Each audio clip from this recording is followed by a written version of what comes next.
എന്റെ റേഡിയോ 91.2 നിന്ന് ഞാൻ മുംതാസാണ്. ഒരുപക്ഷെ ഇങ്ങനെയൊരു വീഡിയോയുമായി സമൂഹ മാധ്യമങ്ങളിൽ പ്രത്യക്ഷപ്പെടണമെന്ന് ഞാൻ ഒരിക്കലും ആഗ്രഹിച്ചിരുന്നില്ല. പക്ഷേ എന്നെ കൊണ്ടെത്തിച്ചത് മാലിന്യ നിർമ്മാർജ്ജന യജ്ഞം മാനിയ 2017 എന്ന എന്റെ റേഡിയോ നടത്തുന്ന ക്യാമ്പയിനാണ്. ഞാനിപ്പോൾ നിൽക്കുന്നത് കരുനാഗപ്പള്ളിയിലെ മാലിന്യ നിക്ഷേപ കേന്ദ്രമായ കേശവപുരത്താണ്.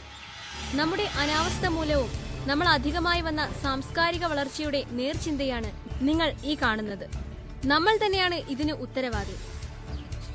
ഈ മാലിന്യത്തിന്റെ പിന്നിലുള്ള അതിഭീകരമായ രാസവസ്തുക്കൾ നമ്മളെ ദുരിതത്തിന്റെ കയങ്ങളിലേക്ക് തള്ളിവിടാൻ ശേഷിയുള്ളവയാണ്. ഒരുപക്ഷെ നമ്മൾ മനുഷ്യർ ഒന്ന് ചിന്തിച്ചിരുന്നുവെങ്കിൽ, നമ്മുടെ വീട്ടിലെ മാലിന്യങ്ങൾ ഉറവിടത്തിൽ തന്നെ സംസ്കരിച്ചിരുന്നുവെങ്കിൽ ഈ ഒരവസ്ഥ ഇന്ന് ഈ പ്രദേശത്ത് ഉണ്ടാവുമായിരുന്നില്ല. ഇത് കേൾക്കുന്ന ചിലർക്കെങ്കിലും തോന്നുമായിരിക്കും എനിക്കിതിൽ എന്തായെന്ന്. പക്ഷേ ഒന്ന് ആലോചിച്ചു നോക്കൂ, ഭാവി തലമുറയായിരിക്കും ഒരുപക്ഷെ ഇതിനേറ്റവും കൂടുതൽ ബാധിക്കുന്നത്. എന്തുകൊണ്ടാണ് ഇത്രയും മാലിന്യങ്ങൾ ഇവിടെ വന്ന് ചേരുന്നതെന്ന് നിങ്ങൾ തന്നെ ചിന്തിച്ചു നോക്കിയിട്ടുണ്ടോ? നമ്മൾ തന്നെ അറിയില്ല, വീട്ടിലെ വേസ്റ്റുകൾ നമ്മൾ റോഡരികിൽ കൊണ്ട് തള്ളിയിടാറുണ്ട്.